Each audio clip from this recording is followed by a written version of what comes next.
UP की योगी सरकार के फरमान पर सुप्रीम कोर्ट की अंतरिम रोक के बावजूद भी विवाद थमने का नाम नहीं ले रहा है।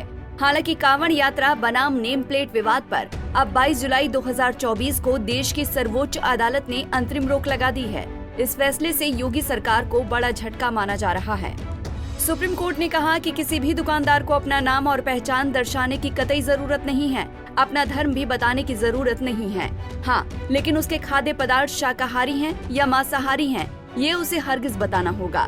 इसके लिए उस व्यापारी को बाकायदा नेम प्लेट लगानी होगी। एक वाजिब बहस के बाद सुप्रीम कोर्ट इस निर्णय पर पहुंची। तो वहीं दूसरी ओर इस बार कांवड़ में जहां से ये विवाद शुरू हुआ, उस यूपी के मुजफ्फरनगर में एक नया ही माहौल देखने को मिला। गौरतलब है कि विपक्ष ने इस मुद्दे को आड़े हाथों लिया था।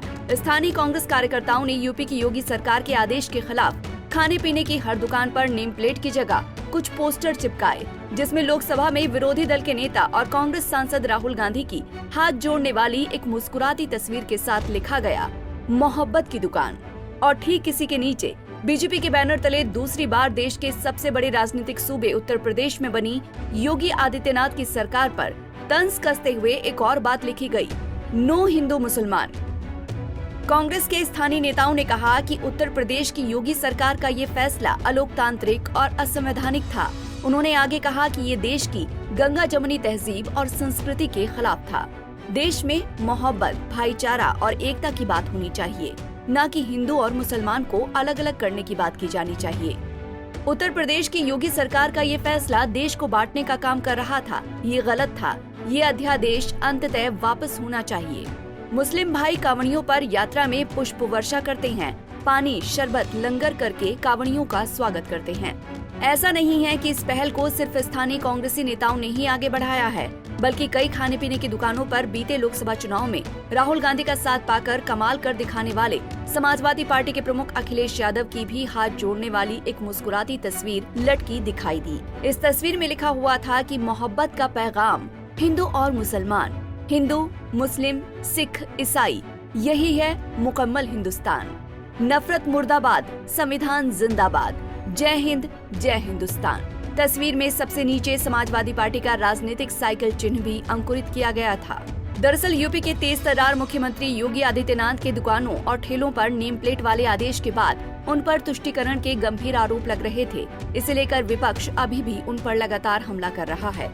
सुप्रीम कोर्ट की तरफ से कांवड़ मार्ग पर स्थित भोजनालयों पर नेम प्लेट प्रदर्शित करने वाले उत्तर प्रदेश और उत्तराखंड सरकार के निर्देश पर रोक लगाने पर भीम आर्मी प्रमुख चंद्रशेखर आजाद ने कहा कि बीजेपी और उनके नेता एक ही पहलू देखते हैं, लेकिन हम जनता के बीच में रहते हैं, इसीलिए हर पक्ष देखते हैं। ये संविधान की जीत हुई है। देखिए, जब इस बात की गंभीरता को समझते हुए भारतीय जनता पार्टी और उनके नेता तो एक ही पहलू देखते हैं, क्योंकि हम जनता के बीच में रहते हैं तो सभी पहलू देखते हैं। जब हमने उसका विरोध करना शुरू किया था और क्योंकि वो एंटी कॉन्स्टिट्यूशनल था, जाति धर्म के आधार पर कोई भी भेदभाव संविधान उसकी इजाजत नहीं देता, तो ये संविधान की जीत हुई है। साथ साथ जो है, जब इसका विरोध किया गया तो भारतीय जनता पार्टी के लोगों ने बहुत आरोप लगाए। कोई कहता है ये कांवड़ विरोधी हैं, कोई कहता है धर्म विरोधी हैं, कोई जिसका जो मनाता है कहता है। लेकिन अब मैं जानना चाहता हूं, क्या भारतीय जनता पार्टी के मुख्यमंत्री उत्तर प्रदेश क्या सुप्रीम कोर्ट को भी धर्म विरोधी, कांवड़ विरोधी घोषित करेंगे? क्या उनके फैसले, उनके ऑर्डर को भी जो है विपक्ष साबित करेंगे? सच ये है कि आज इस देश में नौजवान परेशान, महिलाएं सुरक्षित नहीं, छोटी छोटी बच्चों के रेप हत्याएं हो रही हैं, महंगाई ने कमर तोड़ दी।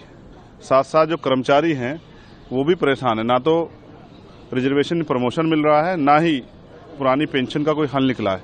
तमाम तरह से 8-8 घंटे जानवरों की तरह, 12-12 घंटे, 14-14 घंटे जानवरों की तरह काम लिया जा रहा है।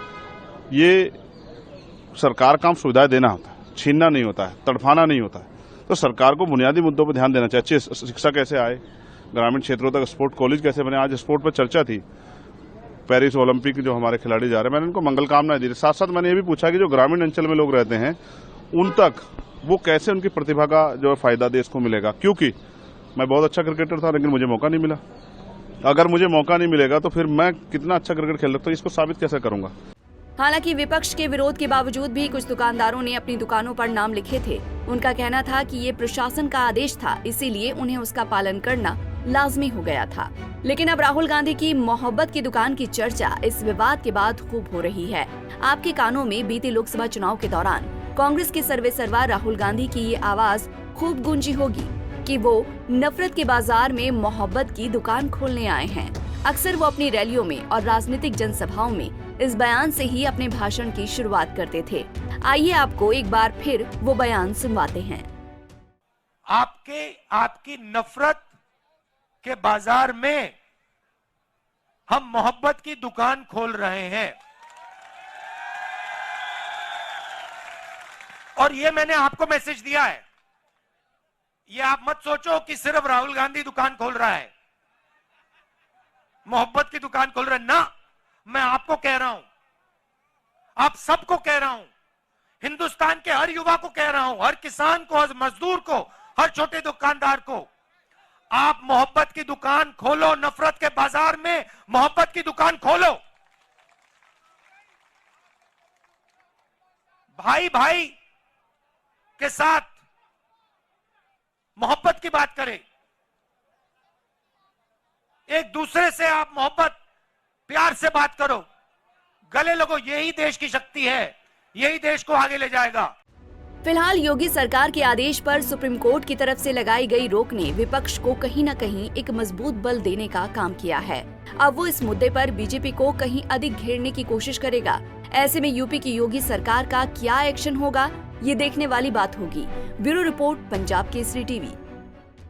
हमसे जुड़े रहने के लिए हमारे YouTube चैनल को सब्सक्राइब करें और नई वीडियो की नोटिफिकेशन के लिए बेल आइकॉन को दबाएं।